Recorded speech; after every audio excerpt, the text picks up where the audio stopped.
Sega, supporters of Sky Sports coverage of England's World Cup Challenge.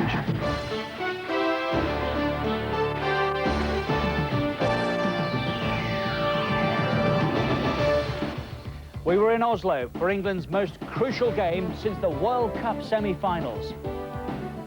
They faced a Norwegian side who knew that victory would take them to the United States and send this pretty city into raptures. And remember the warning that Norway handed out when they came to Wembley last October? Goal! And David Platt applied the touch. Here's Rekdal. It's a great try! Oh, I say! I don't believe it. What a strike that is. What a night. The stakes couldn't have been higher, and the first word from Norway was some sensational team news. Match commentators Andy Gray and Martin Tyler. Well, Norway have never known such a prominent position in the World Cup as far as qualification is concerned. They built a basis to go to the United States. 9 points out of 10 so far. England, 9 points out of 12. And I must say, the Norwegian side absolutely brimming with confidence. How will England perform? They rode their luck in Poland. Graham Taylor's talk of headless chickens on a night when the manager's half-time rhetoric made a few ears burn in the dressing room. Norway's coach, Egil Olsen, is a national hero, but he's surprised the country by naming Lars Bohinen, who was not in his original squad, in the team in place of the injured Minnie Jakobsen. 3 others didn't start the match at Wembley in October. The giant Jostein Flo and Øyvind Leonardsen, who will give width to the midfield, and the one out-and-out striker, Jan Åge Fjørtoft. Familiar names there from England's Premier League, like Erik Thorstvedt, of course, who's playing his first game since Easter Monday, when he broke a finger playing for Spurs at Nottingham Forest. Fjørtoft, who scored against Scotland and once knocked Aberdeen out of European competition. Rekdal, who produced that bolt from the blue at Wembley. And Bohinen, the surprise selection. The captain, Rune Bratseth. But as for Graham Taylor, he's given a lot of thought into tonight's lineup, having to take into account Paul Ince's suspension, Lee Dixon's recent illness, injuries to the likes of Les Ferdinand and Ian Wright, the loss of form of Des Walker, and perhaps most of all, the loss of sharpness of Paul Gascoigne. He's also considered the Norway style as well, and the outcome is the introduction of 2 members of Manchester United's championship-winning side. Gary Pallister, his 6th cap, his first for 21 months, and Lee Sharp, who replaces John Barnes. It's Sharp's first start ever after 2 previous appearances as a substitute. David Platt will operate in midfield. Paul Gascoigne behind the front 2, who are those prominent strikers of the Premier League, Les Ferdinand and Teddy Sheringham. So England defend the goal to the left in the first half. Des Walker here, one of 3 central defenders. But Pallister will certainly look to the left-hand side to start with, but he won't see Jostein Flo. Andy Gray. Yes, Martin, we were all led to believe this weekend, or this week in the build-up to the game, that the number 6, Jostein Flo, would play wide on the right-hand side of midfield.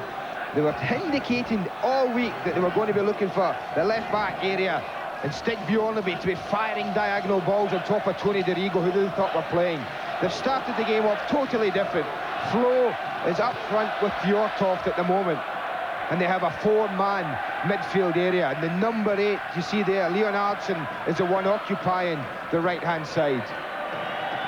Flo at the moment just tucking back down the left, where it might just be a straight swap, having seen the selection for England. And Graham Taylor did tell me that Gary Pallister would be switched across as well, and there's a bit of an inquest going on in the back line as we look. He's coming over, Martin. Gary Pallister's doing exactly that, and it looks get Flo and Lee Dixon. But this is where Gary Pallister can come into his own in an attacking sense. Gascoigne with the mask. But not with the progress for the moment. He was quite disparaging about his own performance in Poland. He was bowled over there by Nicklund. Flick on by Ferdinand Torsfeld, who might just be on the rusty side. Not only having to have repairs to a broken finger, but he's had a hernia operation as well. And he faces two players in particular he knows well, Teddy Sheringham, still with Spurs, of course, and Paul Gascoigne, once of. Free kick for Gascoigne in England. The positive thing from this is that we all know how dangerous England can be, and they now are able to not only throw up Tony Adams, Gary Pallister, and with Sheringham and Ferdinand also very capable in the air. That is something that they should be looking to do this early. Put one in there, test the defence, test Eric Torsfeld. He's been out of the game for a long while.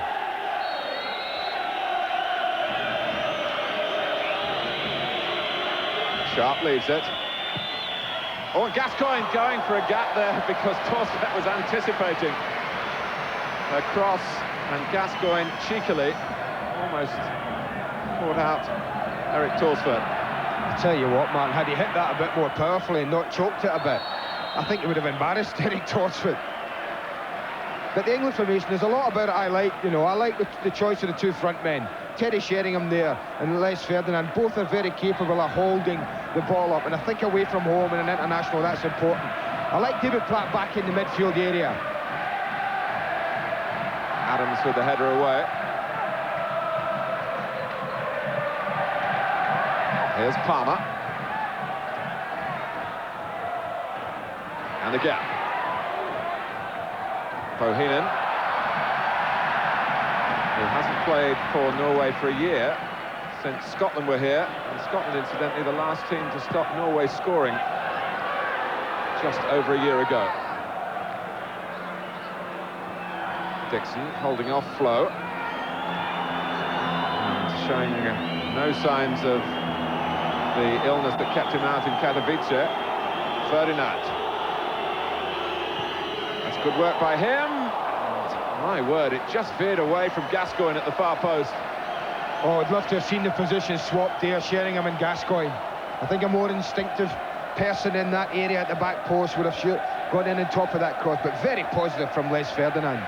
Talking about David Platt, just finishing now on the England. I like him back in midfield because I think his running from there is better. He gets more space and more joy at a better level coming from deep. And I'm also delighted to see Lee Sharp on the field.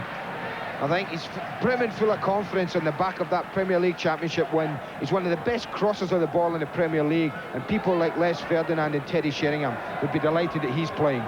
My one worry would be defensively, if they have to endure a lot of sustained pressure, because there's a new unit together, and it does at times take time to gel. Headed back in by Bohinen. Nicklund. Sheringham coming back, touched off by Fjørtoft. Rekdal, down goes Fjørtoft, and he does go very easily, I must say. A puff of wind and he's on the deck. That's something to look for tonight. You're right about him. Any physical contact in the number 9, I mean, it's minimal. You see it there, it's minimal. But he will fold like a pack of cards. And it's a free kick to Norway. We're in the 6th minute of this vital World Cup qualifier in Group 2. Rekdal on the ball. Teeing it up for Jostein Flo! And the shot certainly flew. And Woods found it coming very quickly indeed. Got enough on the save to turn the ball over the bar. Well, that's an incredible strike from Flo. We know about Bjornaby's strength on his left foot. We know about Rekdal. But now we know about Jostein Flo. And I think what saves Chris Woods there is that it's so close to him. If that was a yard or two away from him, Chris Woods may have been picking that out the back of the net. It is Stig Bjornaby of Liverpool to go across and use his fearsome left foot at the corner. But needed some defending too by Tony Adams.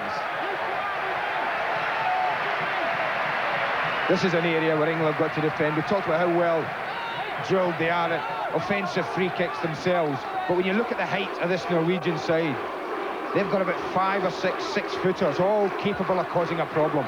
Bratzert and Fjørtoft waiting by the near post. Flo coming in from deeper. Woods in trouble, doing enough. It was really the quality of the corner rather than too much deficiency in the goalkeeping. It really swerved, and it's gone behind for another corner. Yeah, he was really struggling, Chris Woods, but he did well to get a hand on it. Early pressure for England to endure here.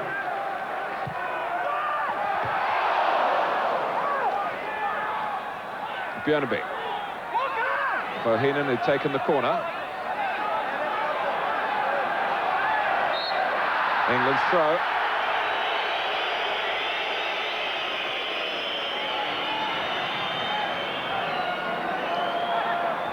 Contrast in the two camps, really. Egil Olsen open with his lineup, made public yesterday lunchtime. England players were told at 4 o'clock yesterday what the team would be, but were sworn to secrecy. And, well, it's only in the last couple of hours that Graham Taylor has made his thoughts public. Yeah, and what he's looking for is for Les Ferdinand to play sort of an old-fashioned inside right, in between the left back and the left centre half, and for Teddy Sheringham to do likewise on the other side. Flat. Rather sold Dixon short then. Lee Dixon stayed in his hotel room on Saturday night and just about stayed awake long enough when he was ill to watch the entire game and see his clubmate Ian Wright, the England's hero. Torsvik coming, not really making it, but he does the second time. Ferdinand was the worry for him. Adams, little touch by Mikland forward to Leonardsen. It's good play by Norway, with an athletic run typical of the man from Gunnar Halle, trying to be the furthest forward at the end of all that. I mean, if you were Egil Olsen looking at the game against Poland, the one thing you would have noticed as well, Martin, was how at times vulnerable England looked to Poland's very, very quick breaks. And it was noticeable there that when they got the ball and they broke, they were quite happy to throw Gunnar Halle forward as far as possible and not restrict him in any way. Ferdinand has been flagged offside. The referee, Sándor Púl from Hungary, hasn't seen the flag, which has now gone down. That was amazing. The linesman, as you rightly said, flagged for offside, then put his flag down. Walker, lots of scrutiny on his performance tonight, but that goes really throughout the England team. Flat. Palmer.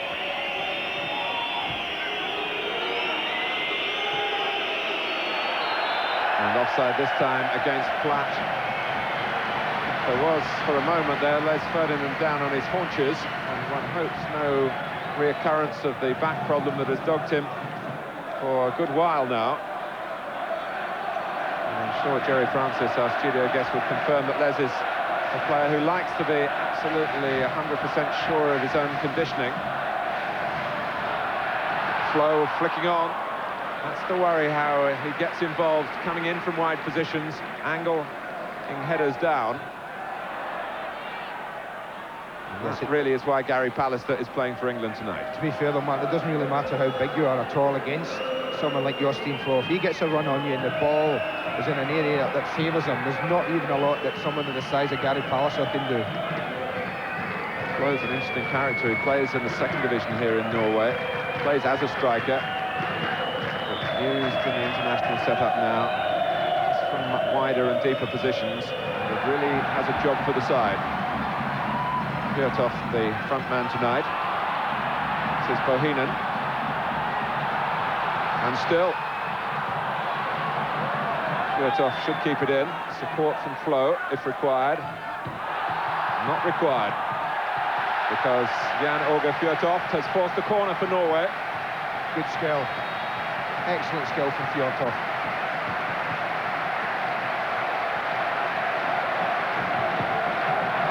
And the These tall, strapping Scandinavians make their way into England's penalty area. And taking the responsibility there was Carlton Palmer. Well, there's no way anyone can stand around in there in the penalty area for England. If it's in your area, if you're the nearest white shirt, you've got to be attacking it.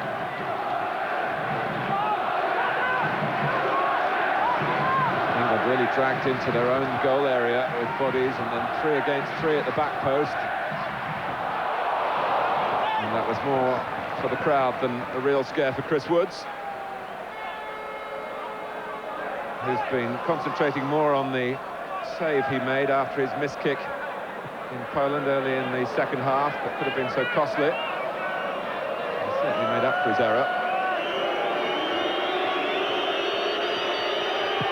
And the kick here is very clean indeed. Leonardson, across goes Palmer.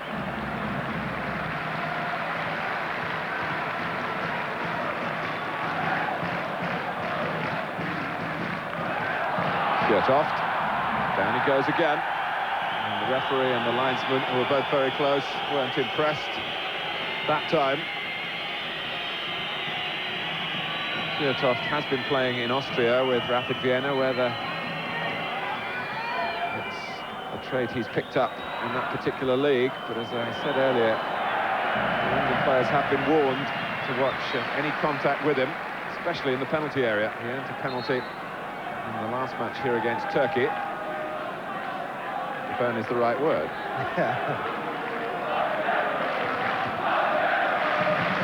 He throws himself about the way he started this game. There's no surprise he gets 1 or 2 decisions going his way. Dixon finding himself in the centre. Palmer, who was one of the players questioned by Graham Taylor about a loss of self-control in the first half against Poland. And England were rather embroiled into the physical side of the game and lost some self-control. Certainly didn't please the manager, whose half-time talk was on the ferocious side. Pratt covering back, but Norway coming forward here with Bjørneby. And now Bohinen. 3 for Norway in the centre. And from the flick by Fjørtoft, Woods not really troubled, but the build-up play was purposeful. Purposeful. They took their time, they delivered a cross into a very dangerous area. And Tony Adams was just a yard or 2 off Fjørtoft for my liking.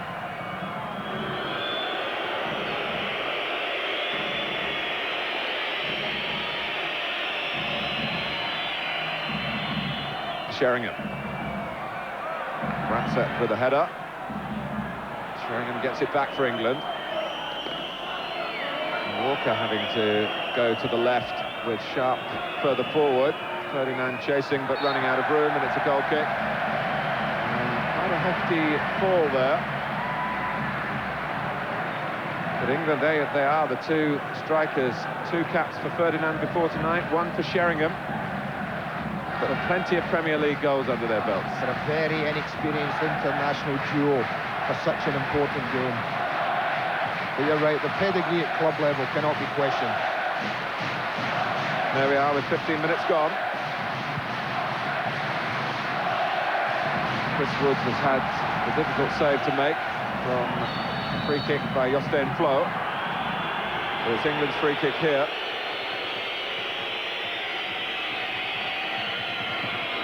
Players certainly pleased with the pitch. The one thing about it, as we just look again at the foul, is that there's an excessive camber on it, not just a cross, which is often the way on football grounds, but from goal to goal as well.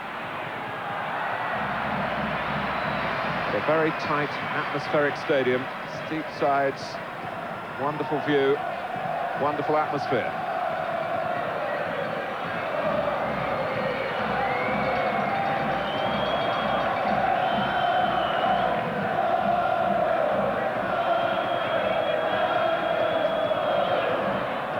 Put away by Pedersen. Graham Taylor has taken his time looking at the various problems in his ranks and what he thinks Norway are really made of, and has changed the shape of the England side.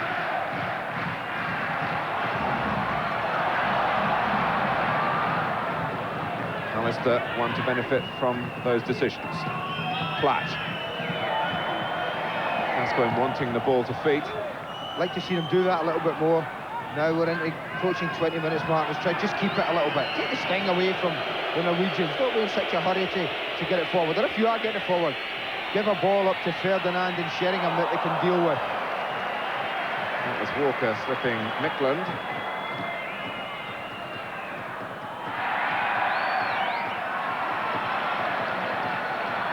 Fjørtoft.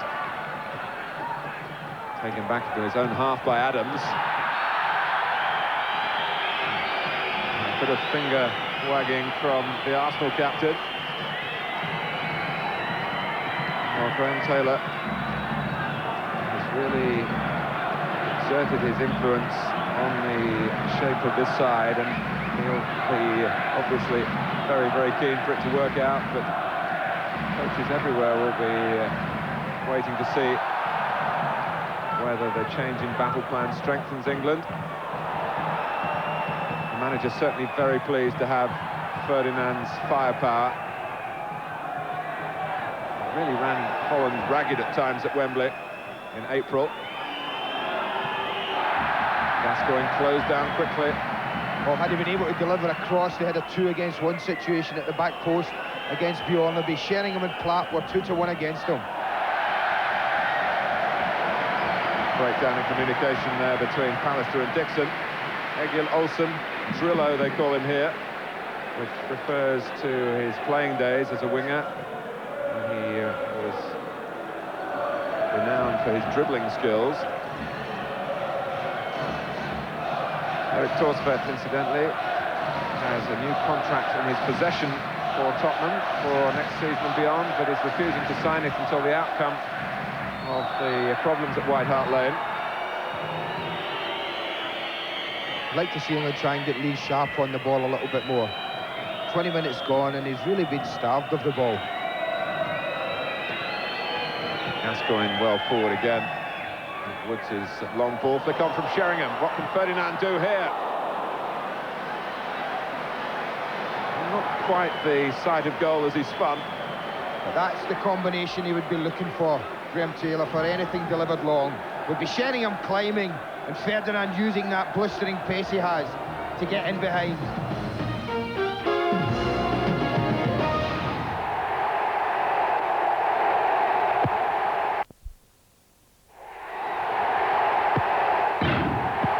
The two characters famous for their dribbles are Sir Stanley Matthews and Roy Hattersley.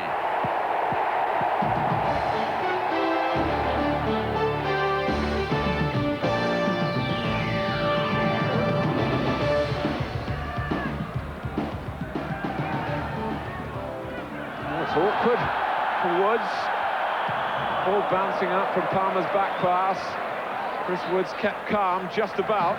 Well, they wouldn't be thanking Carlton Palmer for that after that near fatal mistake in Poland. The last thing Chris wanted to be dealing with in this game was something as awkward as that going back to him. And from a clubmate as well.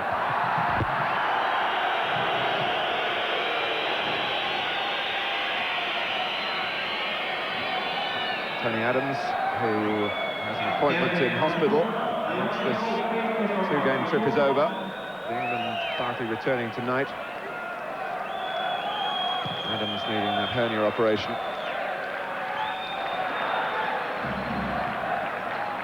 Leonardson unable to keep the ball in. A throw to England. We're halfway through the first half, 0-0 in Oslo.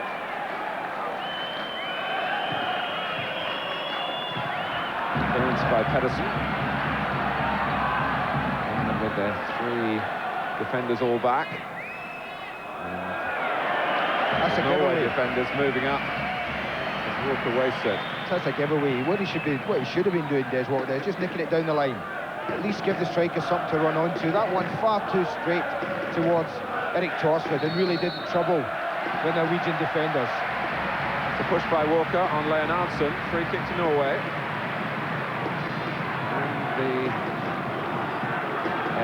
power, trying to assert itself against Graham Taylor's team. Well, Bjornby's gone over with his left foot, which does suggest he's going to whip this in towards Justwoods, and they're going to try and get players attacking it.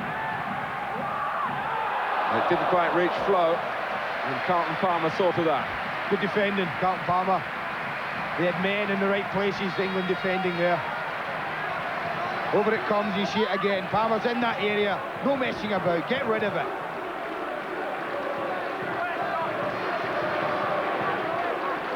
Norway's corner. Deeper one this time. Flo was blocked off and in fact ruled to have pushed. Gary Pallister took him on then and got the decision. I think what they haven't been, I mean, Graham Taylor was under the illusion that they would be very, very direct to Norwegians. I think that the early part of this game, they've been very impressive in respect to the way they've played the ball. They haven't just looked to whack the ball forward. They've looked to pick the passes out, play it through midfield if they can, and go from there. Well, they were trying to play it through midfield then, and Palmer got to Micklin very quickly. England couldn't go on from that, and Carlton Palmer, who's suffering from a touch of the flu, is jogging back now. Fjørtoft flicks it on.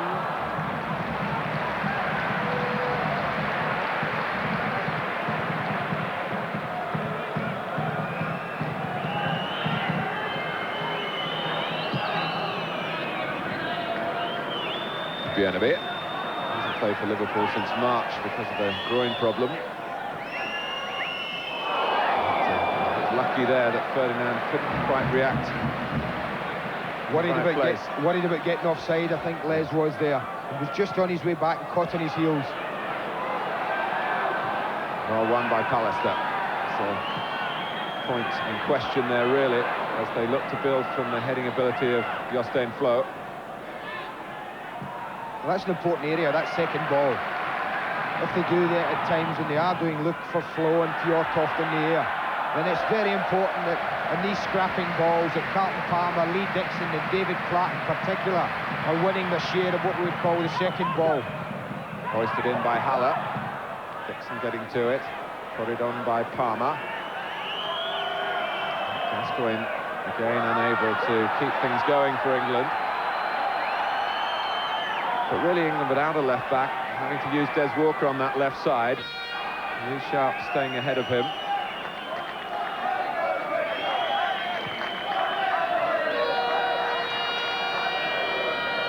Pallister for Platt. It's Gascoigne who's offside. There's been a lot of talk about the weight around Paul Gascoigne's waistline, but what about the weight on his shoulders?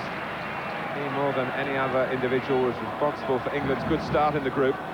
His influence has declined in more recent games, and he's been brutally honest with himself about that. I think everyone would agree that he's England's most gifted footballer. And in a tight game, if you're looking for anyone to produce a piece of magic, then certainly you'd be looking at Paul Gascoigne to be one of those type of players.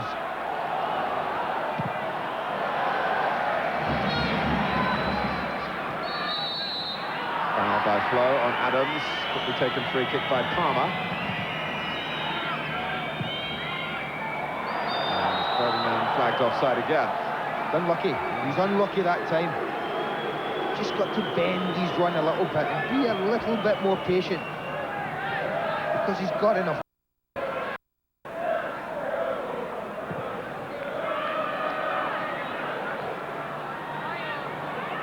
Haller. Here's Sharp.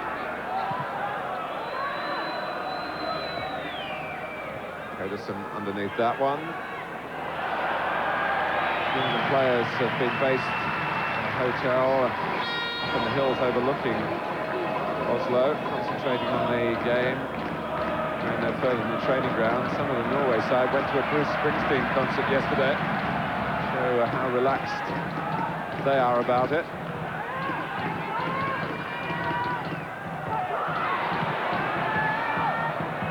Adams with a clearance.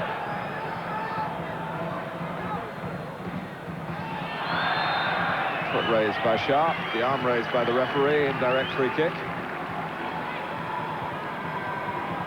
I think this sort of challenge, sometimes back home that you get away with that type of thing, but on the continent, as soon as the foot's raised any height at all, referees penalise it. Here comes Flo, trying to launch himself again. Leonardson and Walker ducking in. The whistle didn't go. Des Walker is hurt. Norway have a corner.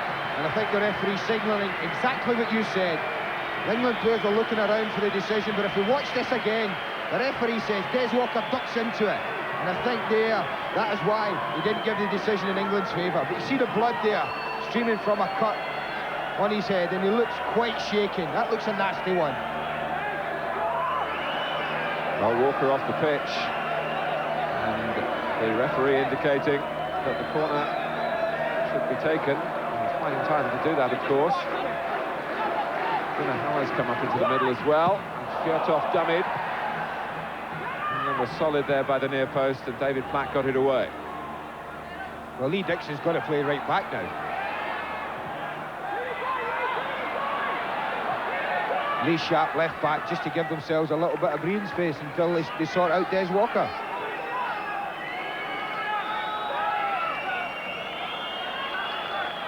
Well, certainly from the amount of blood, one would wonder whether stitches have got to be put in. Half an hour gone. England playing with 10 men. Des Walker being with a towel around his head. Well, that does suggest that there's some repair work going to have to be done to that head wound of Des Walker's. The decision from Graham Taylor, it's an obvious one. Do we spend 5 or 10 minutes with 10 men and ride with luck, or does he decide we can't afford to do that, we've got to get 11 men on the field as soon as possible? The offside comes to England's rescue here. Real difficult decision now for a manager. But I think you look at his substitutes, Mark, and that may influence his decision in holding as long as he can and waiting for Des Walker. With Clough, Backey, Sinton and Wright, the 4 substitutes, outfield players.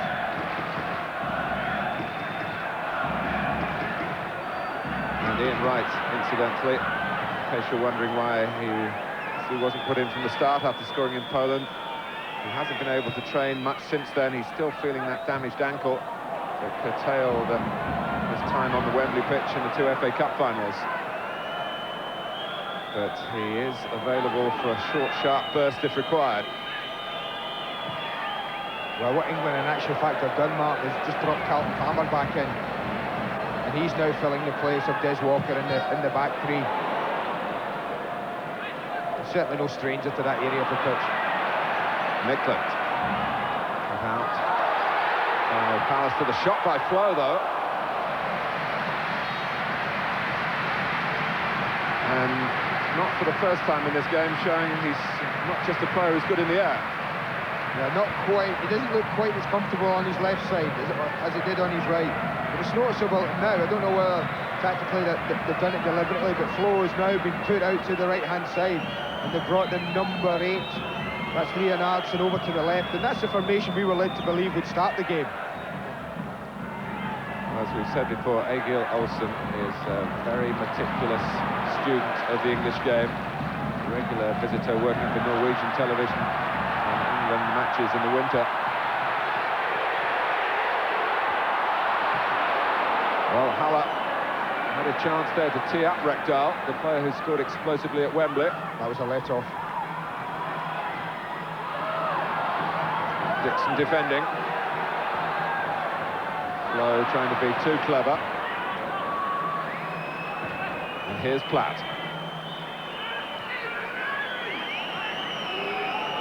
England substitutes continuing to warm up, while Des Walker is being looked at by the doctor, and one would assume being stitched. Here's Fjotov. Palmer. Corner. Well, like to have a look at that again. I thought the under-21s last night were very fortunate to have a penalty given against them. But let's have a closer look at that. Does Carlton Palmer get anything on it? Fjotov gets to the ball just here. The right leg comes over. It's an ugly challenge. And I think that England will be rather pleased that the referee took that decision there. Corner it is, and England must defend it without Des Walker. To be taken by Bienaby. And to be caught by Woods, only for an instant, a fumble, and a grab again.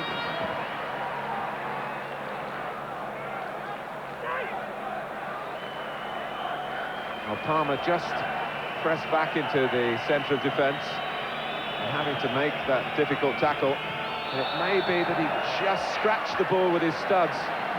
I'll give you that then. But what he did do, good news for England, as we see there. Des Walker back on the pitch. What Carlton Palmer did do, Martin, wrongly as a defender was tackle with the wrong leg. He should have been really in a position to tackle him with his left foot there. He went across the player with his right, and that's what made it look a very ugly tackle. And I don't think there would be too many complaints if the referee pointed to the spot.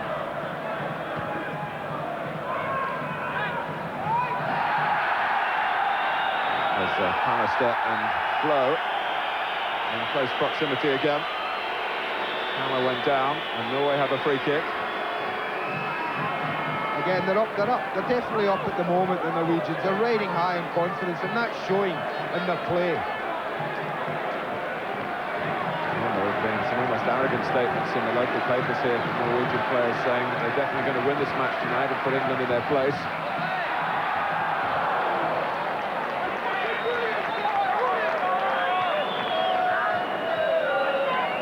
10 minutes left in the first half.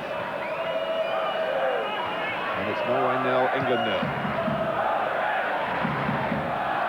Sheringham's flick, Ferdinand finding it just going a bit too straight towards Torsvedt.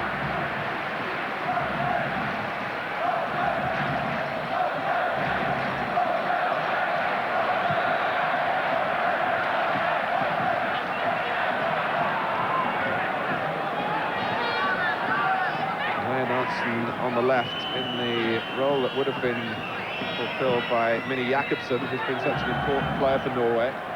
Reported with a thigh strain and was ruled out as early as Monday.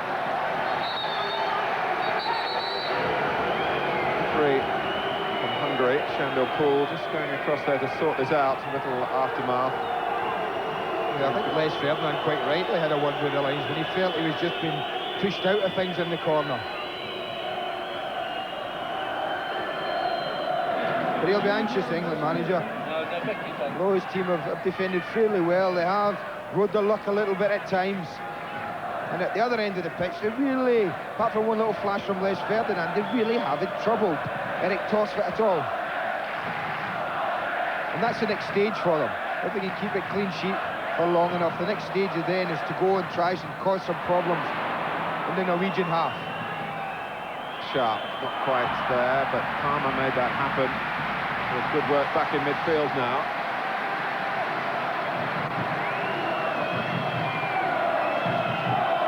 Just go across, Carlton Palmer having a look around to make himself available for the throw. Thinks better of it because it's a long one, not long enough from Sharp. Walker skipping in.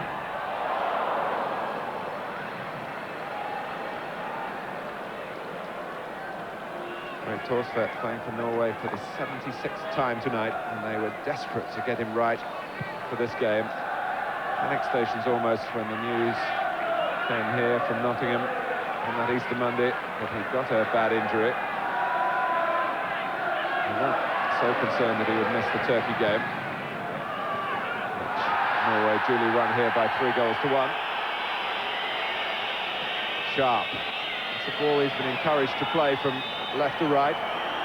Gascoigne, and still opting to use Sheringham. Ferdinand fighting for the cross. Pedersen strong in the air. Good work by Bohinen. Leonardson shrugged aside by the England captain.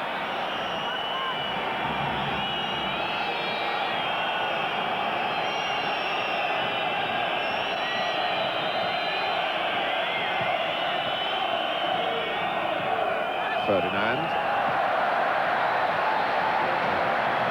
Norway coping pretty comfortably at the back. Bohinen on the ball. Micklund. Here's Haller. Rose moved across the penalty area from the right-hand side, hoping for a centre. But it didn't come, and Gascoigne leads England on a way out. With the feet of Ferdinand. And he's sent flying by Björneby.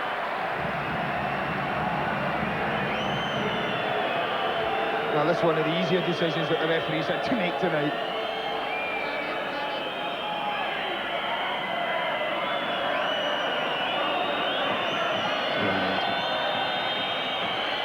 Ferdinand rather slowly and gingerly getting back on his feet. He's been encouraged by the referee to do so. Just over 5 minutes remaining in the first half. Adams has stayed back, but Gary Pallister's made a late move forward. It's a deep ball by Dixon. Flat. Here's Sharp.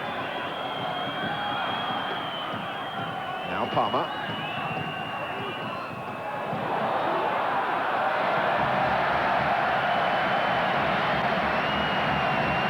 Not really getting far enough to give any work to Eric Torsved at the moment.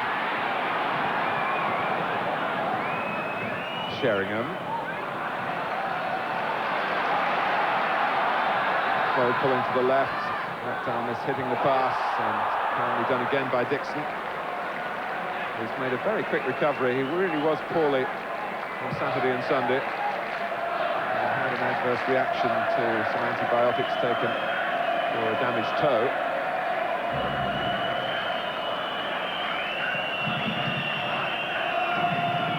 Fjørtoft. I'm not sure. I don't think that he was ever going to catch that. He hesitated for a moment, and in that hesitation the chance was lost.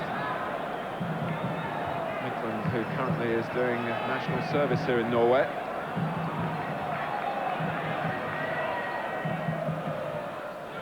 Put out by Tore Pedersen.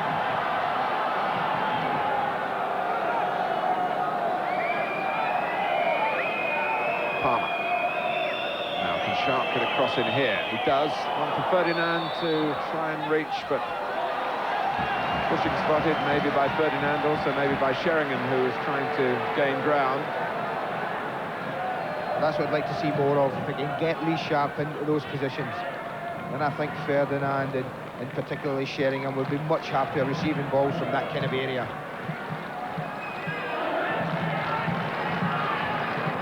Micklund.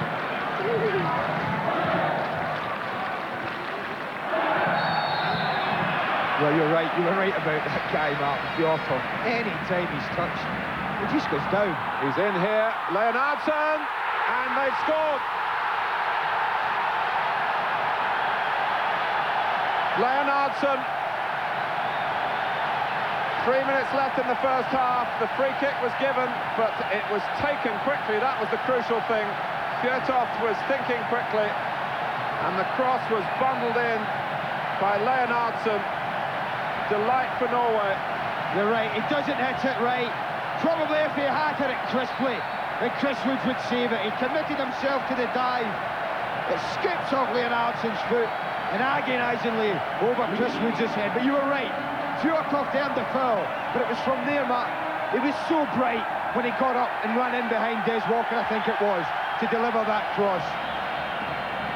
Well, just when England seemed to be getting through to half-time, not exactly cruising, and not exactly getting a 50% share of possession either. They're behind, and they're in trouble.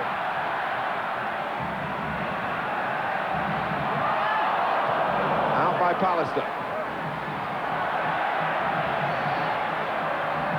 Gascoigne. But he can't get away when he gets the ball. And that's partly because of the effects of Norway's marking. And I have to say, partly because, as he admits himself, he's not in the best of shape. He can't quite explain why.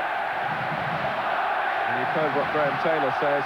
It's a refueling problem. That's what the expression that the manager refused to elaborate on. Down goes Sharp. Haller lost track of the ball. The referee hasn't lost track of the situation. He's given England the free kick. That was unlucky as well, you know. It was a brilliant cross-field pass from Gary Pallister. And had he been able to collect it cleanly, then Sharp was clean through. But this would be the ideal time to strike back immediately. Throw a few men up. Let's see Adams go up there and join Gary Pallister. He's strolling up at the moment. It does suggest he's going to get himself in there. I would certainly hope so. Striking back immediately, that would be the answer. Well, this is the opportunity.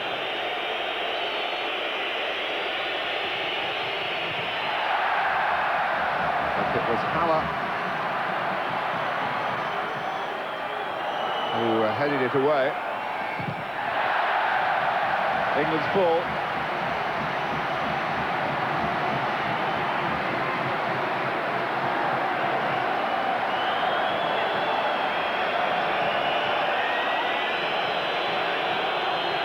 Well, Dixon really hoping to hurl this one in. Adams knows what's coming from his Arsenal clubmate. Booted away by Flo to rapturous applause.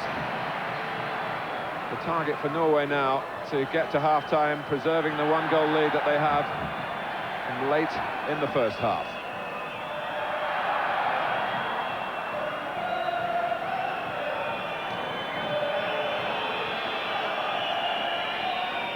Sharp. Well, Lee Sharp and Gulla Haller, of course, played against each other. Manchester United against Oldham. Certainly on top of the job at the moment. Excellent season he had for Joe Royle as well. Part of the reason that is because Lee Sharp's having to do most of the defending. Well, the players head for the dressing room in very different frames of mind. England hit caught cold at a free kick, given that they felt unfairly against Walker on Fjørtoft perhaps, but Norway reacted so well from it to lead to the goal for Leonardsen. But the Norwegians believe that they can see a path now to the United States.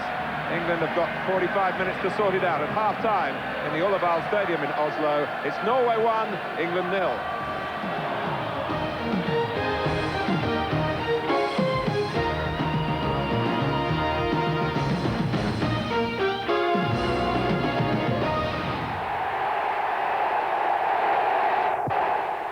The two stars famous for their curlers are Zico and Ilder Ogden.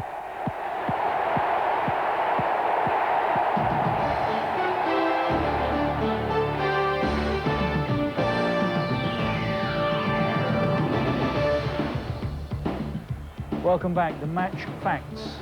Norway 1, England 0. 3 shots from Norway, on target, all of them. Just 1 from England, on target. 8 corners. Norway, of course, none from England so far. Pretty even all the way down the rest of the list. Jerry Francis is our studio guest. Before we ask you, Jerry, what you do about it, let's have a look at the goal again. Came 3 minutes before the interval. 1-0 it is to Norway at the moment. Leonardsen the scorer. And this is the incident that led up to it. Well, yes, I mean, you know, Fjørtoft has got a reputation of falling down, but led there a little bit, and he gets the other side of him. It's quickly taken free kick. You have a bit of fortune there with a little bit of a deflection as it went in, but you know, it's obviously disappointing. Very close to half-time. Surrounded by white shirts too, Yep. isn't he, Leonardsen Yep. the scorer? Well, I think that's what I'm saying, really. For me, the whole situation is that we're still playing for it at the back against their 1, which is Fjørtoft most of the time. And that's leaving us outnumbered in the middle of the park where they're playing their 5 against our 4. And now they're having a lot of possession, Norway. They've been able to play through us. And that's causing us problems. And when we receive the ball, when we get possession, one of the 3 are getting possession and just knocking long balls into areas. And we can't get the 2 wide boys through. Can't get Sharp in the game, Dixon in the game, in attacking positions.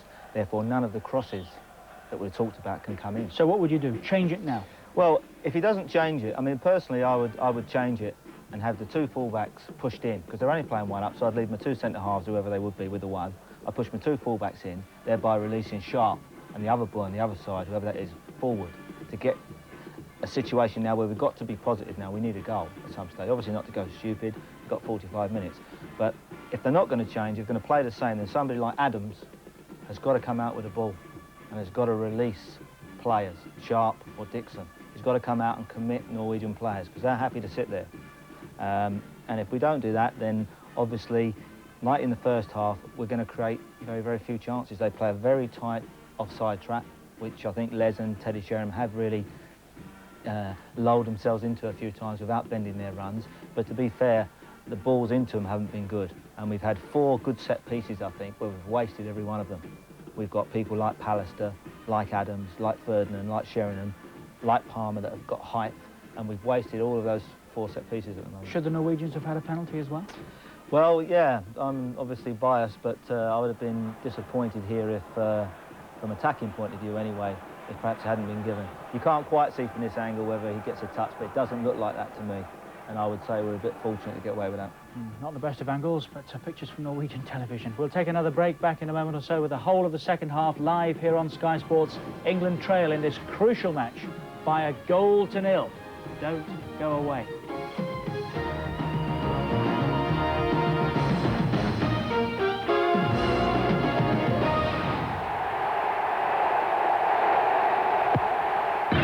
How can you name these England stars who both have Orient on Sky Sports?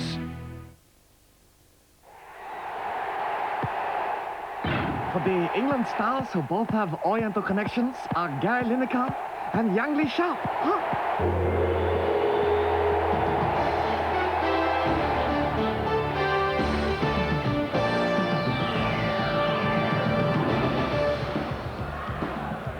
Welcome back. Half-time in the Ullevall Stadium. Norway 1, England 0. Our guest in the studios here is Jerry Francis, the former England skipper. It can all change in a second, Jerry, of course, but not good at the moment. And this is the goal that separates the teams. And the incident that led up to it. 3 minutes from half-time, you wouldn't be too happy, would you, about the time that the goal came? Well, obviously, it didn't look much of a free kick, but Les really now, obviously, is disappointed that he seemed to dive down. He's gone to sleep now, the boy's on the move. Look, you know, someone's going to take a quick free kick now, and Les hasn't quite got him, and he's off. And that's a split second that means a difference at times, you know. Again, we've got plenty of white shirts, 3-4 white shirts here marking 2 players, which has been one of our problems for most of the first half. Got a bit of fortune with a deflection there, but, you know, I definitely feel if they're going to play the same, they will play the same again. Start of the second half, but I think that somebody, one of the back 3, either Tony Adams, who probably is more suited, or Gary Pallister, has got to come out with the ball and start releasing some players. Live football all the year round here on Sky Sports. Coming up in July, we've got the European Under-18 Championship. All of England's games we'll see live here on Sky Sports. That's between the 18th and the 25th of July. Let's go back to rejoin Andy Gray and Martin Tyler. Thank you, Richard. We welcome you back to Oslo with the news that Ian Wright, who rescued things on Saturday when England were also 1-0 down at half-time to Poland. Wright is on. And Artson, the scorer of Norway's goal 3 minutes before half-time. And it's Ian Wright replacing Teddy Sheringham for England. Despite England's defeat here in 1981, they did go on to qualify for the subsequent finals in Spain, thanks to the shortcomings of others, but no one would want that to be the method again for England. But there's certainly room for improvement in the second half.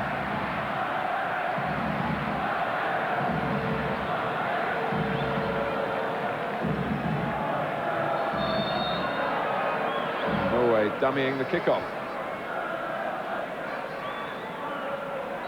And finally the second half does get underway. Norway a goal to the good.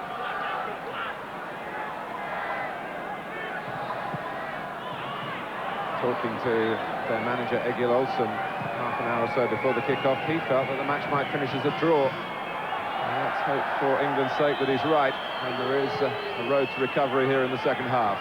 He gave us the impression, Martin, he would settle for a draw. The exact words were, I'd take a draw now. Wright hoping to get a decision on the edge of the area, the referee having nothing to do with it. And the game is stopped because of the injury to Jostein Flo. I don't think it's a surprise to anyone that Ian Wright has been asked to come in and rescue England again, Martin. But the one thing that they'll have to improve, and this is where I feel a little bit sorry for Teddy Sheringham, it doesn't matter how good a striker you are, this is the injury that he gets. See, it's his right ankle, I think he catches. I think that's probably the trouble there. It doesn't matter how good a striker you are. If you're not getting the service you require, then there's nothing you can do about it. And Ian Wright received better this half than Teddy Sheringham and Les Ferdinand received in the first half. Agreed totally with Jerry Francis at that time when he was talking about Lee Sharp. I think he's been basically starved of the ball. Only glimpses have we seen him in the game, and it's been through no fault of his own. I think it's up to the more senior players in the England side to be looking to release Lee Sharp as often as possible. Flo back on his feet. And restarted with a drop ball. Here's Adams.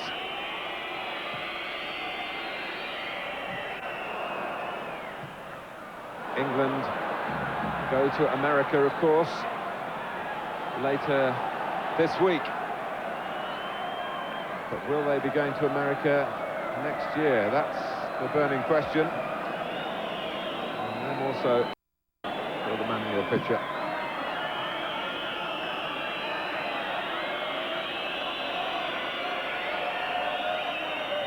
Rectile's header, Ferdinand trying to fasten onto it. Ferdinand again, beaten by Bratzett. Breaking players here for Norway, Mikland and Leonardson. Walker getting back. Adams covering in the centre. Bohinen. Oh, my word! Lars Bohinen, the surprise selection, has surprised Chris Woods, and England are 2 down. Well, the quality of the build-up was absolutely first class. Watch this run in here. We're only seeing the end of it. Chris Woods will not be happy with that one beating him. But that was the run there. And the lovely little reverse pass that set Bohinen free. And I think he's very ambitious shooting from here. And I don't think Chris Woods will be too happy to turn round and see that one nestling in the net. 3 minutes before half-time, 2 minutes after half-time, Norway have hit England with both barrels. Lars Bohinen, who's famed in these parts for a winning goal he scored against Italy, has widened the margin here, and England, who would have come out with a purpose, a fresh face in attack, determined to sort things out if they can. Well, now the task is much, much greater.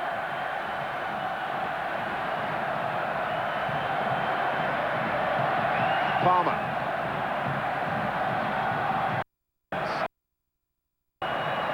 Gascoigne was second again against Pedersen. Bjertoft. Sharp. England in a tight corner here in Oslo. 2 goals down. Not with a settled shake to the side. A group of players who have brought plenty of spirit into this World Cup campaign and are going to need every jot of that now. That's amazing. We mentioned earlier in the first half how the one thing that they looked vulnerable against Poland was to the very quick break. And it was a masterful break from the Norwegians. It really was. Real quality all the way through it, but what pace they put into the movement. And that was the thing that England never recovered. Bjertoft. Leonardson.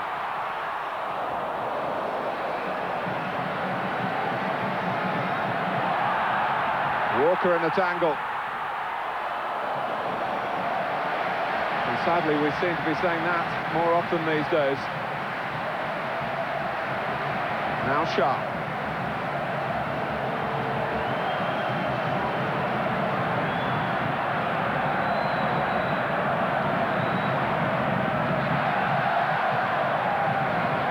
Ferdinand. Now Platt. Well, England, of course, themselves were 2 goals up at England and saw that recovery is possible. Now they need one of their own. Quick free kick from Gascoigne. Platt across the face. Oh, it was a chance too for Ferdinand. The best England have had so far. That's a great chance at international level. It really is, Martin. They got caught cold with a quick free kick, and they replied beautifully here. It's absolutely perfect for a little side foot. It's on the volley, no bobbles, Les Ferdinand will wonder why he hasn't hit the target. Well, it was the type of quickness that Norway showed when they put together the free kick that led to them taking the lead. And England really should have halved the deficit there.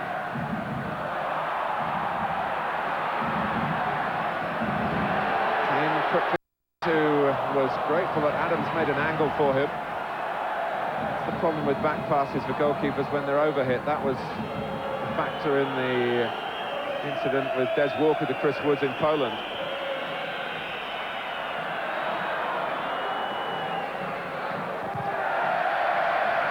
Well, we've talked all along about how confident Norway have seemed since we've been here, and it hasn't been misplaced confidence. Well, sometimes that is, and sometimes it can work in your favour. I thought it might do when you and I were out and about the streets of Norway, it was unbelievable how they almost expected to win this game. They were thinking about nothing but victory, and that surprised everyone here, and I thought it might work against them. You have to give them credit from the first minute they've set out to do this job, and until now, everyone has got absolutely right.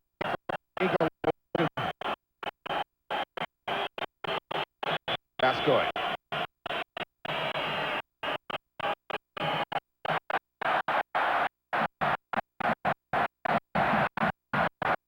England chase the game, of course. There's always likely to be space for a counter-attack. Here's Fjørtoft. And Bohinen, of course, brimming with confidence. And the referee lets the game go on. Mikland coming in, still Mikland. And now Rekdal, and now Flo. Rekdal again, and finally Walker behind for the corner. Well, first of all, I thought it was a free kick on Lee Dixon. And so did England. By Bohinen. But after that, I mean, here we see it. Rekdal's unlucky. It's great defending by Walker, the way he closes the ball down. And again, Des Walker gets himself back in there for an oh-so vital touch when Rekdal looked to be opening up to shoot.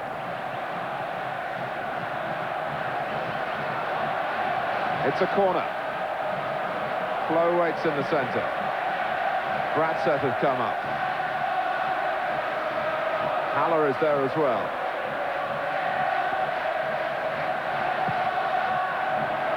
That's another corner by the frame of Carlton Palmer.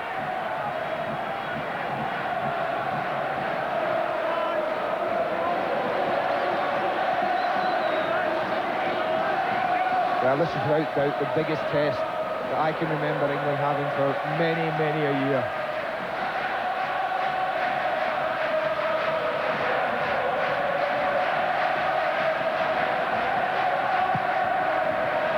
And it's too long. Gives us a chance to apologise. Your picture is just slightly breaking up. It's a problem via the Norwegian television service that we're trying to do our best to rectify. We can help that. At the moment, we can't help the players. They badly need to help themselves. 2 goals down. We've got to stick at it though, Martin. That's the important thing at the moment. We've got to stick in. The important thing is not to lose a goal. There's plenty time left in the match. They get a goal, then that would be a real test for the Norwegians. How they will stand up to it. Well, their bottle go. That would be the question that I would be looking to see asked. And that's why it's vitally important that they keep going, even if they get a late goal.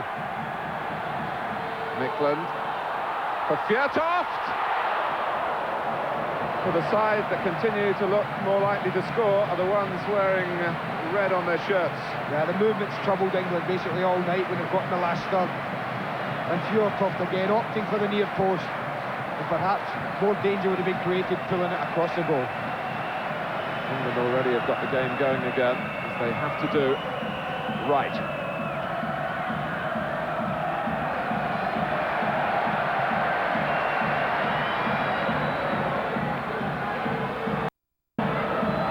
Bernhardsen, Fjørtoft. And Palmer's given it away to Mikland. Bohinen.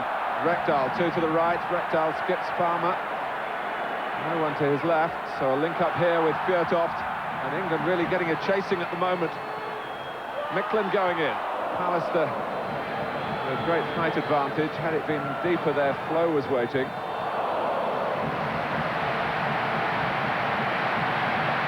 Two up for Graham Taylor's team, but Bratzer denying any sort of possession for right. Gascoigne now. Sharp, who's never been able to get away, and Haller this time got the better of him with a bit of help perhaps for the referee. Göran Sørloth getting ready to come on for Norway. We're 11 minutes into the second half. The bounce there in Sørloth's step and in the Norwegian spirits.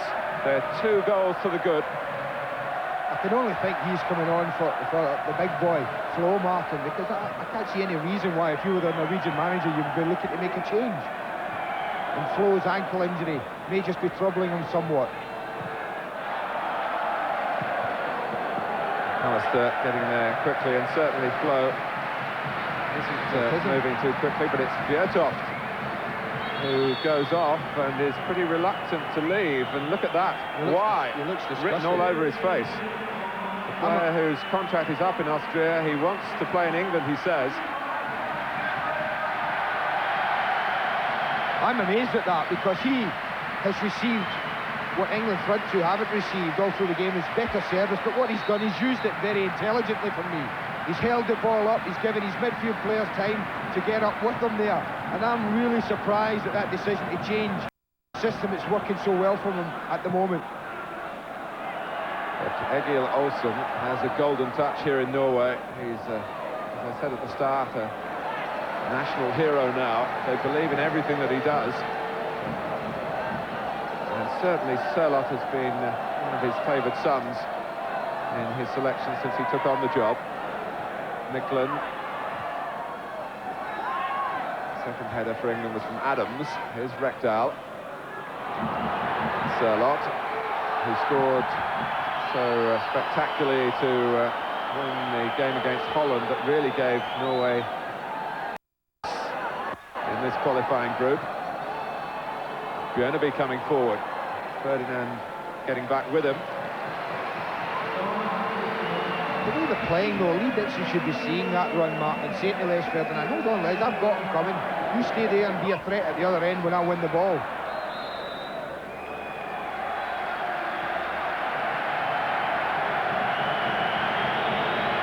There's been a great deal of debate about how many points in this group you will need to qualify. David Platt has been talking about 15. Egil Olsen believes that 13 with a good goal difference might be enough. Well, a win tonight and Norway will have 11, although there are 4 games to come, none of them easy ones. I mean to say, none of them against San Marino. Yeah, I think the Norwegians would regard the victory tonight, Martin, as almost putting with 1 foot across the Atlantic and in the USA.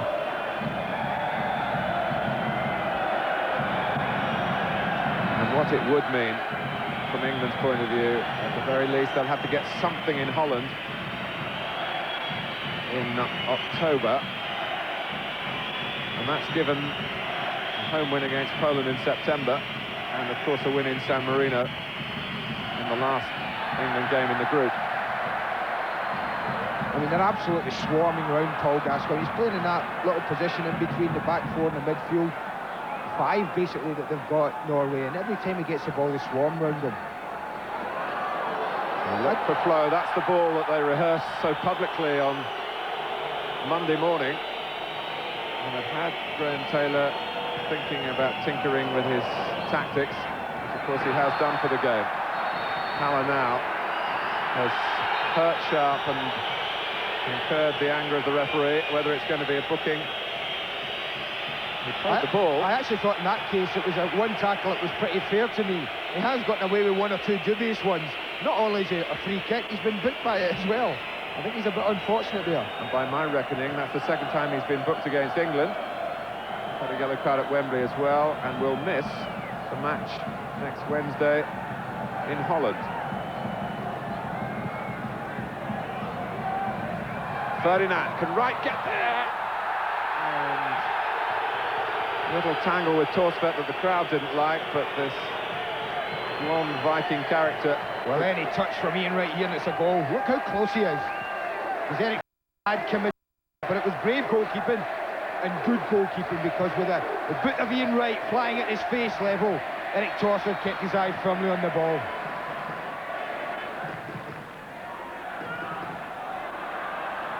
I would actually drop Martin. I'd swap David Platt and Paul Gascoigne around a little bit, just for 10 minutes. I'd drop Gascoigne a bit deeper, just to try and get him on the ball, just to try and see if he could open up something, and say to David Platt, you go and play in that half position and you try your forward runs. Because Paul Gascoigne at the moment, he's almost playing as a front runner. And I don't care what anyone says, for me that's not Paul Gascoigne at his best.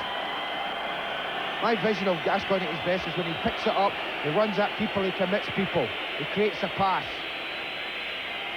Ferdinand, by standing as far forward as he is at the moment, he's just easily marked, easily spotted, and playing with his back to the goal has never been his game. It can terrify teams coming forward with the ball glued to his feet.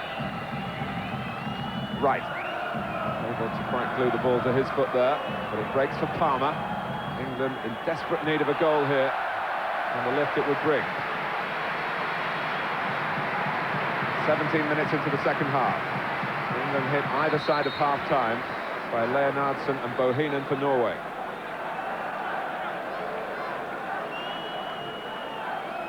Right. Wants it to run, and Gascoigne's not giving it up. It is a goal kick. Well, the mask is gone, but it's still not the real Paul Gascoigne.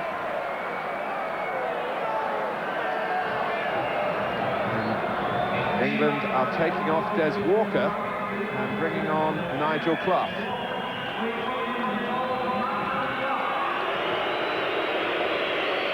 Well, Dixon now does drop into an orthodox right-back position. Lee Sharp wondering what that means for him. He's going to go left-back. That's certainly what David Platt signalled to Lee Sharp. And he has to, for me, because if he doesn't, there's going to be a huge area for the Norwegians to get into. He's still trying to reorganise at the moment. Sharp. Oh, I saw that coming. Well, now they have no real natural width further forward. Field now, England have taken that away by dropping Sharp back. It looks like they're looking for Paul Gascoigne to provide that width. Graham Taylor did say to me in an interview we showed you before the game that he never thought about leaving out Paul Gascoigne. I wonder whether that was totally correct, because obviously Gascoigne isn't in full working order, but here he is trying to make a mark on a match. And he's been a peripheral figure, really, and he's got his cross in, and that's more encouraging. That's more encouraging because he got the ball into an area where he could actually turn and go at people. That's exactly what was said. That's the Paul Gascoigne I know at his best. Coming from those deep areas, he frightens the life out of teams. But he's much, much easier to mark when he's playing where he's playing at the moment. Ferdinand. And this is where Ferdinand is so strong. Bratzer trying to shepherd him out of harm's way. A bit of a disagreement, I think. Initially the referee was going to point for a goal kick, but he's taken the advice of his linesman. Maybe that's a touch of luck that England need, and a chance to make something from the corner.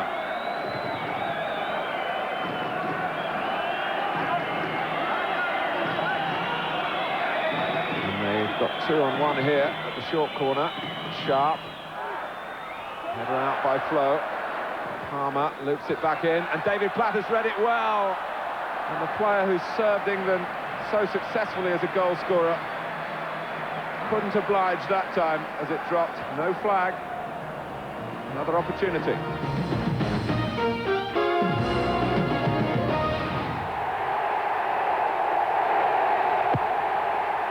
Can you name these two Dutch masters? Find out after the commercials.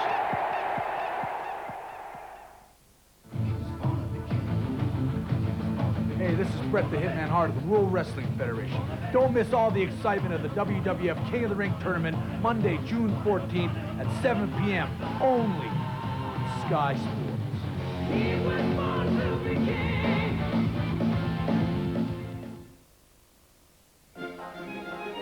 Thank you, Ambassador. Night, Jim. Thank you. Hey! Ma nooit traîner.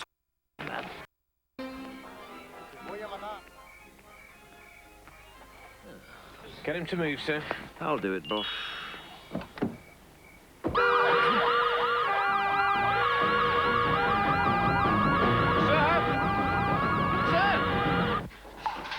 Did you make your phone call, sir? I had a word with the ambassador, yes. I phoned Barclay Council. Please. Excuse, sir, they got me a lawyer. Shouty! An English-speaking lawyer, sir. Well, I'm being seen personally by the Minister of Justice. Can I help you? Ooh, dry white wine, please. I'm afraid the bars are closed. Bye.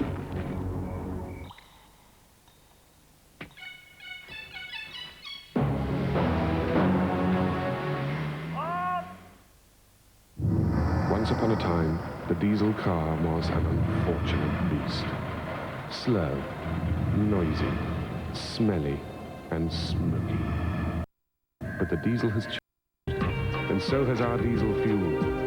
SO Diesel 2000 is a brand new diesel fuel that helps cut exhaust smoke, reduces noise, gives better fuel economy, improves performance, and helps make diesels of every generation cleaner, healthier creatures. SO Diesel 2000, a new generation of diesel. Get up. Get down. Get down.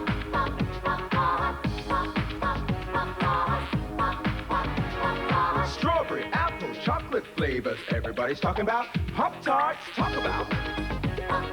Walk about.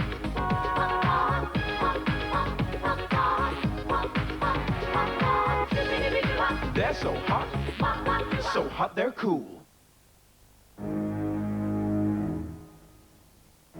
This man is looking out for people having their first taste of a new kind of ice cream. Twix ice cream. He knows after they bite through milk chocolate into cool vanilla ice cream, they won't expect crumbly biscuits. Watch out for new Twix ice cream. Think about how you'll spend your life. 24.5 years sleeping, 3.1 years eating, 1.7 years at weddings, 3.2 years listening to boring lectures, which leaves 5.1 months for pure, unadulterated, mindless...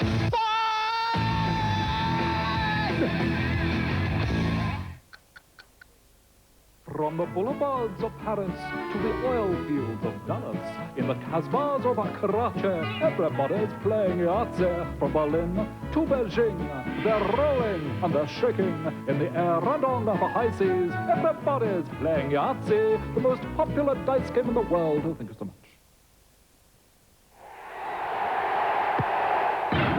The two Dutch masters are Johan Cruyff and Rembrandt.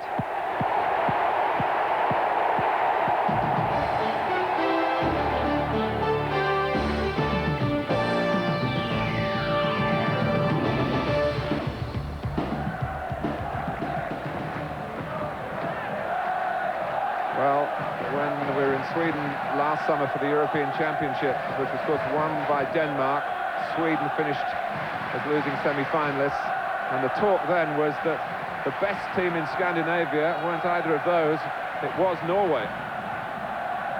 And since that competition was finished, Norway have certainly lived up to that billing.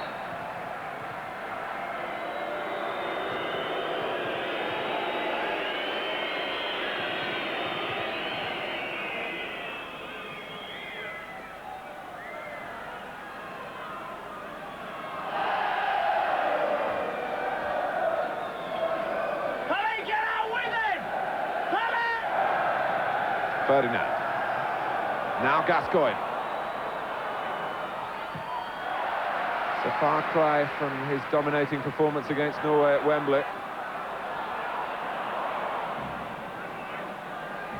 He stayed well forward, sharp on the ball, pressed back by Rekdal.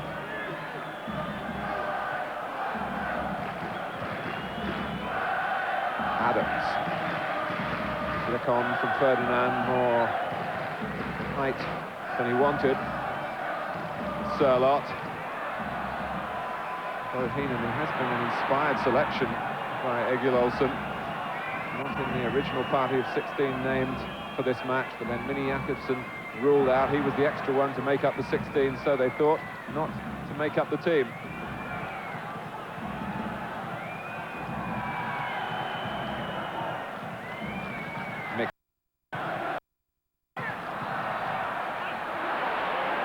Now Sharp. Here's Ferdinand. Well, England had the corner. Nigel Clough was making up the ground quickly on the edge of the penalty area, hoping that he'd be spotted by Les Ferdinand. This is where Norway will be looking for their skipper, the number 4 in your picture, Rune Bratseth now. In these times, very, very experienced. He's looking to hold his defence together. 20 minutes to go.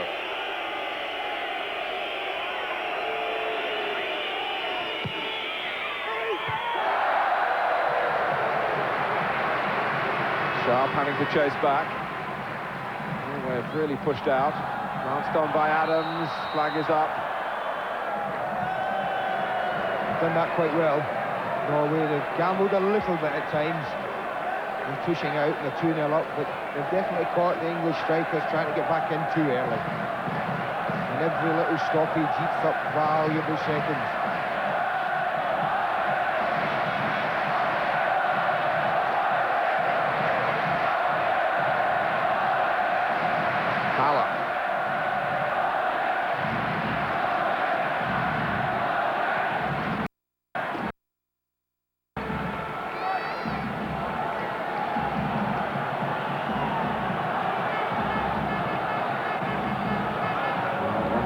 Players, you can see Gascoigne in the picture there, hands on hips, just taking a moment, wondering what has gone wrong, and when they sort it out, concentration back very much on the ball now. Mikland. Clough pointing to the ball to indicate that he got it, but the referee seeing it from behind Nigel Clough. Yeah, I think you can see there, he does get it, but what they do ever so well, these continental sidemen, as soon as they touch down, they go with a scream of pain, and that certainly influences referees.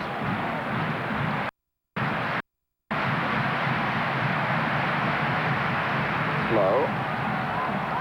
And now some scurrying across.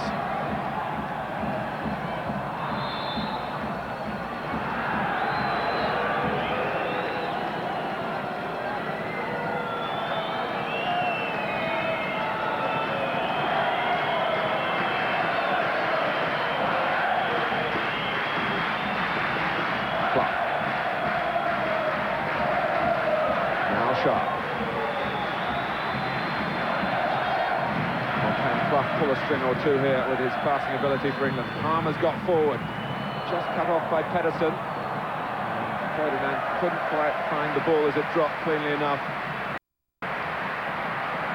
The presence of Carlton Palmer almost made something happen further forward for England then.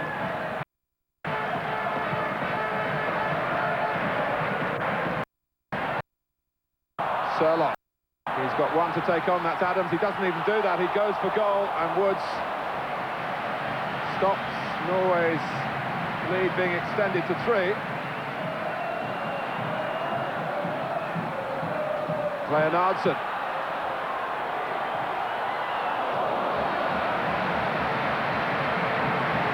Well, that's what they've just got to gamble a little bit now. We're approaching, what, the last 15 minutes of the match. Have to gamble at times, push men forward, particularly Dick up, and hope that something drops for them.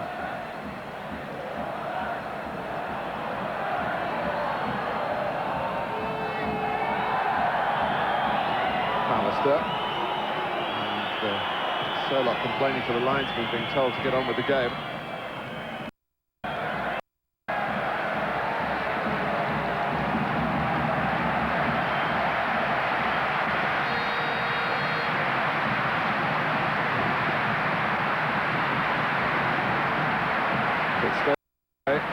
Some might have celebration in Oslo.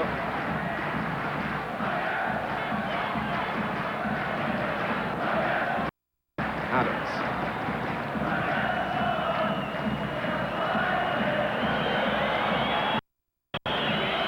Here's Platt. Norway happy to get players behind the ball now.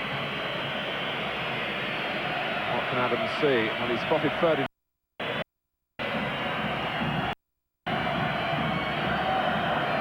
Can't get to this one. Micklin. And the more England press forward, the greater the danger, it seems, when Norway come out passing the ball like this.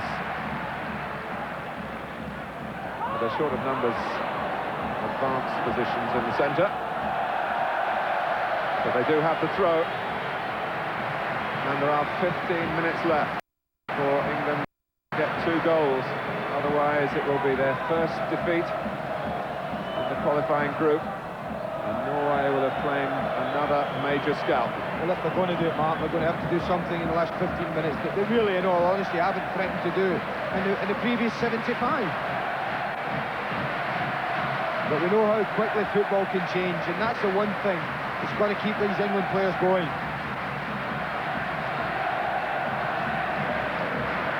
Right. Now Ferdinand. He might be away here. Les Ferdinand for England. And Torsvedt stops it. Well, that's 2 excellent chances that Les Ferdinand has had. And again, full marks to Eric Torsvedt. You could see what Ferdinand had in mind. He was looking to lift it over him. He had no idea that Ian Wright was coming in on the far post. And I would say that was good goalkeeping. For Norway, it was great goalkeeping. Goal for England. The nerves will perhaps rattle. That goal could still come from the corner, but Selot with a chance to clear. He's taking his time. There's no one to clear it to. But he's knocked it into space. That's filled, first of all, by Gunnar Halle. Rekdal has made another ranging run into the middle. Palmer predicted what Halle would try to do. Right. Now, there's a chance for Lee Sharp to stretch his legs. Precious few moments in the game for him. Well, that's got to be a free kick. I mean, I can't believe some of the decisions that haven't been given in Lee Sharp's favour at times. But what's amazed me about the Norwegians at the moment, Mark, they're winning an international 2-0, and one they really, I don't think, and are they settling for that? No, they're throwing men forward. Heenan trying to swerve that with the outside of the right foot. He's based in Switzerland with the young boys club in Bern, but he's been loaned back for the Norwegian season to his club here, Lillestrøm.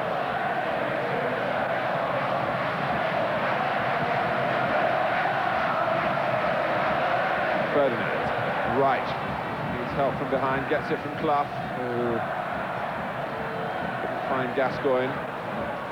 Flo did not attempt to build through midfield that time.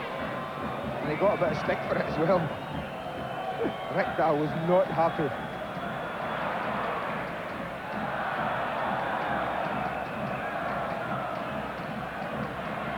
Platt.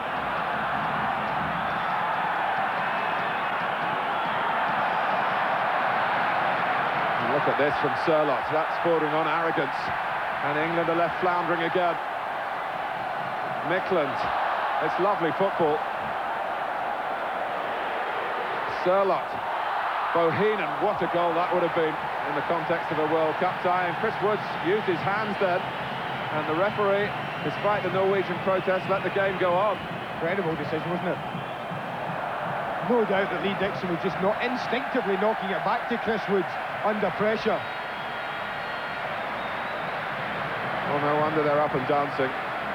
Well, I know they're playing the conference, Martin, but I think that the England manager got it slightly wrong when he led us to believe that they would be a very direct side. They've played some beautiful football at times, but in all honesty, it has really looked a very disjointed performance from England. The players at times have looked to me as if they're not too sure what's required of them, what positions they're being asked to play and what exact role there is in the team for them. And that's been a feature of the game for me tonight. Whereas the Norwegians have known to a man what's exactly been required of each and every one of them.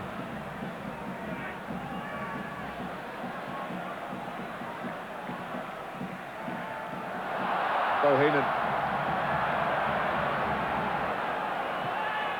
Looking for flow. Dixon only back to Bohinen again. Leonardson this time.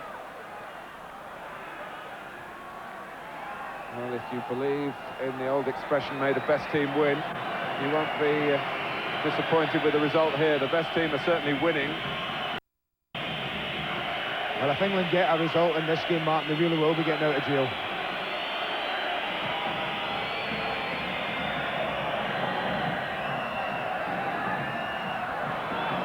Clough, right. Well, sometimes the mishits make things happen. Ferdinand could have found himself with a chance there as Ian Wright was trying to blaze away the goal. Yeah, well, Leonardson's mishit ended up in the back of the net first half, and at a very crucial time in the match. A match that has 10 minutes to run. And Norway continue to play the poised and polished football.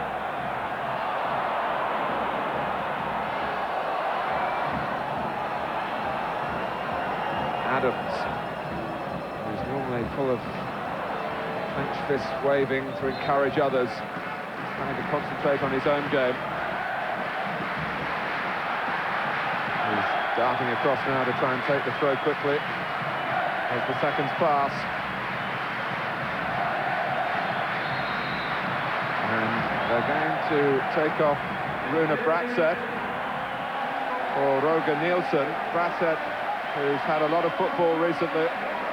His club, Werder Bremen, are top of the Bundesliga in Germany with one game to go.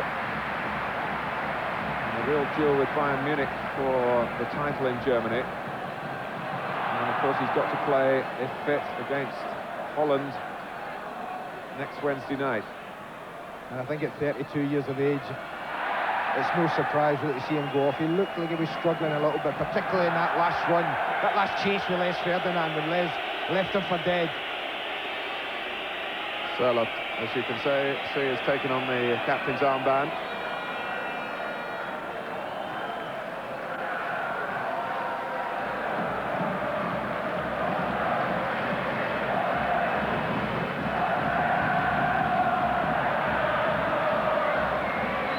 Flow. Reptile, Palmer in the way, Mickland skips into the picture, Palmer blocks him as well. Now Gascoigne, Clough.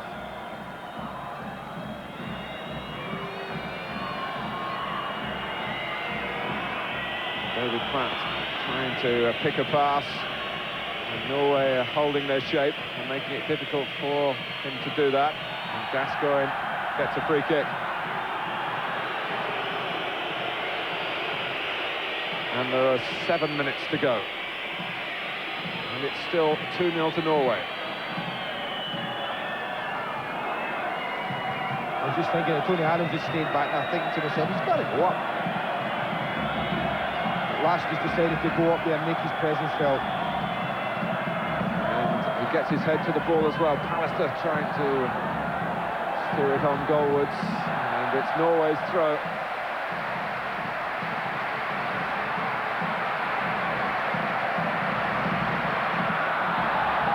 Sörloth.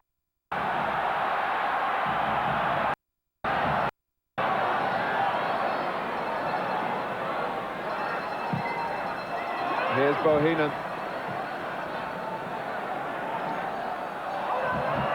Unlike Poland on Saturday night, Norway haven't panicked when they've got in the lead. Poland took their foot off the accelerator, made a substitution that was definitely defensively minded and lost the initiative. England haven't been given the chance here in Oslo to repeat that. How often have we talked about the importance of keeping the ball in international football? And that's exactly what the Norwegians have done in the second half when they've had the opportunity to take the steam out of the game, to plenty passes together and frustrate England. And England just haven't been able to get the ball off them.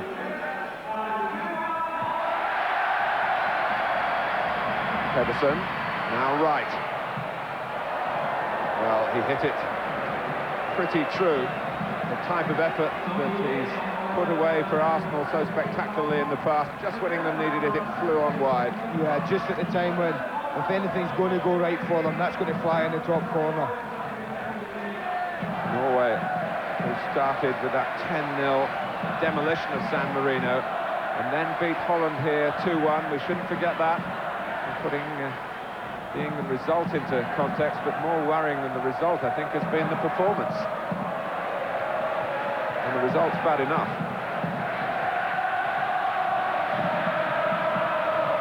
Take a bad performance if you're winning the game, Martin. I think that's the thing at the moment. But at the moment, England are doing neither. They're neither playing well, nor are they getting the result that they need. Norway have also won in San Marino 2-0. They drew at Wembley, of course, 1-1. And most recently of all, they beat Turkey here by 3-1.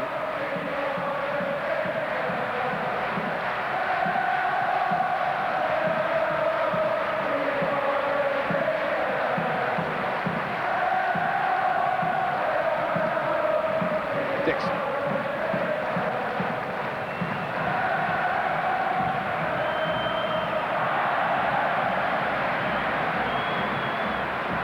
Well, barring miracles now, it will be Graham Taylor's 4th defeat in 32 games as England manager.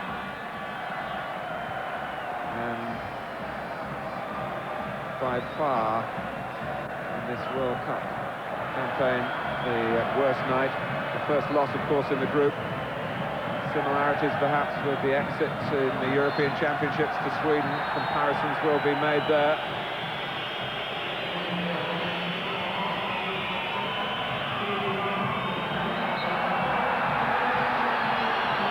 I tell you what, Gunnar Haller better watch himself. He's already been booked in the end within seconds. A bad tackle on Paul Gascoigne, and another one, as we see there, on Lee Sharp.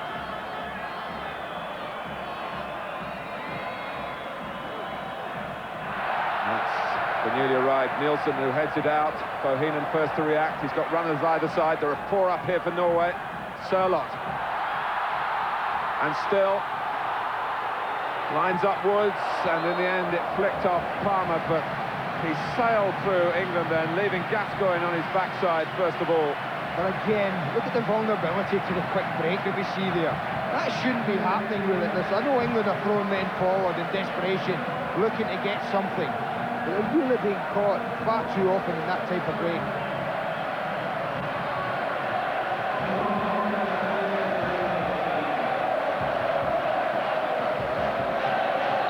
Sørloth encouraging the crowd, and he can take time off to do that, with Norway sitting pretty. Woods wanted to throw it out quickly on this near side to Clough.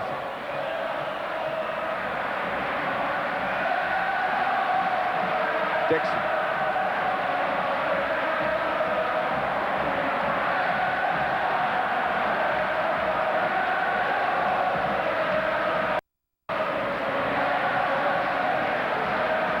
Well, I'm sure all of you at home are doing your sums and permutations, working out how the group might finish up and how England can possibly make up the ground that they've lost here tonight. 3 games to go, remember, at home to Poland, away to Holland, and then away to San Marino.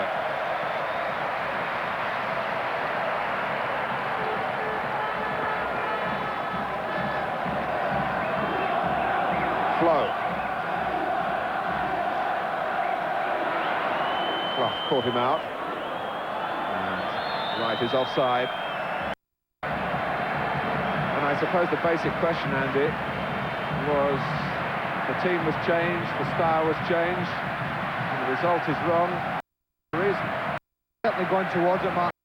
The players have for the majority of the night. As I said, a lot of them have looked as if they're not quite sure what kind of area of the park they're supposed to be working in, what has been required from them tonight. And they've looked at times, as I said, very disjointed. But, you know, Graham Taylor was always a man who said he didn't want to change the style he'd achieved over the last 4 or 5 games. He felt that was the way forward. And here in the most important game that they've probably had in the section, he goes and changes it. out of respect for the opposition. Well, the opposition have had no respect for England.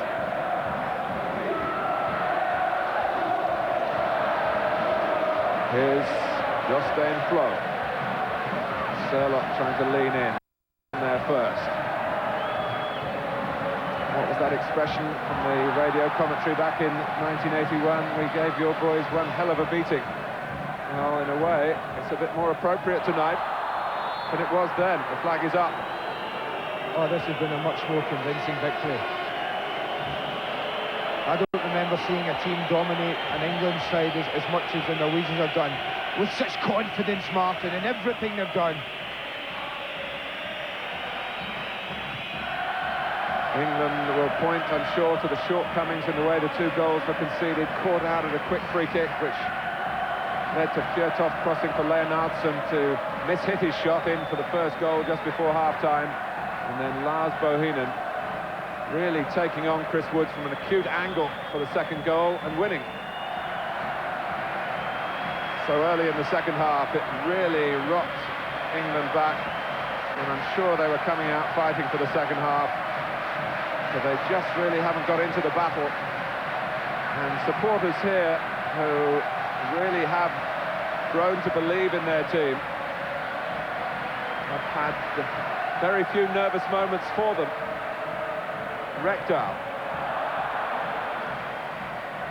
Norway running the show again. Bohinen.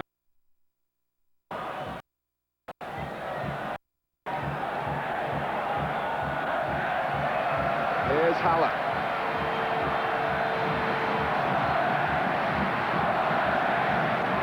Into flow for Haller again. And just hipped over. I wondered for a second whether it was going to actually drop inside that far post from the touch from Woods. I mean, you talk about there's been a fortune, a good bit of fortune about the 2 goals, but there has. But I think this performance they've given tonight, they've earned that little bit of good fortune. Well, I wasn't fortune, I was more talking about the 2 goals. And it might not all be over yet. The header out by Pallister. Nigel Clough has certainly battled on since his arrival, but been trying to get the ball forward quickly.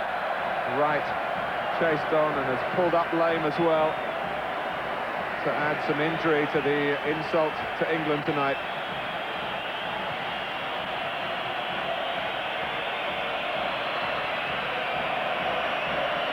We've had a couple of minutes of time added on.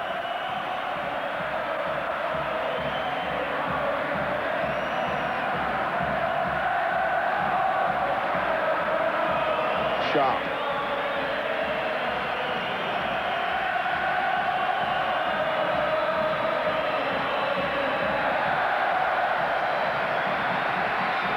England keeping going as they have to do, even 1 goal, if goal difference counts, come the autumn time, when the group will be decided. Platt, offside, and couldn't be reached by Wright in any case.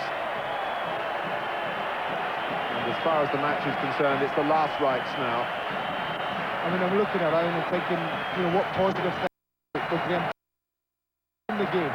And in all honesty, Martin, not a lot. I think Pallister's equipped himself very well indeed, certainly since they've switched their back 4. Lee Sharp has come into an incredibly difficult game and had to play half of it at left back.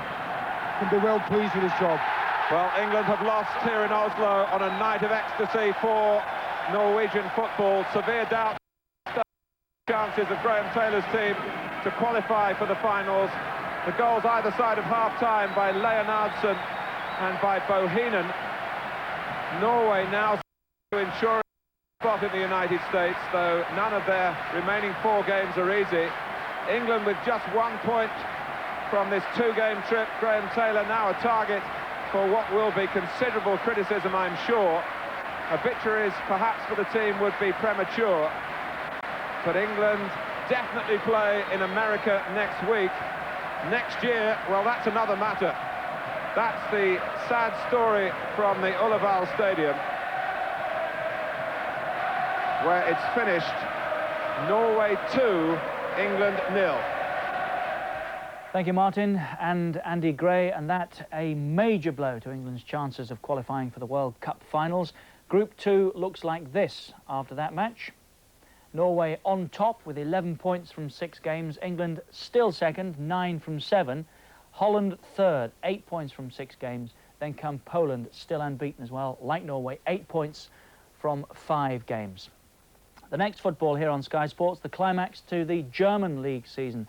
Werder Bremen and Bayern Munich are locked at the top, separated by just 1 goal, in fact. Bayern finish at Schalke, Werder Bremen go to Stuttgart. We'll have both games in the German football programme Monday at 7. And there's more live football coming up in July as well. That's the European Under-18 Championship. All of England's matches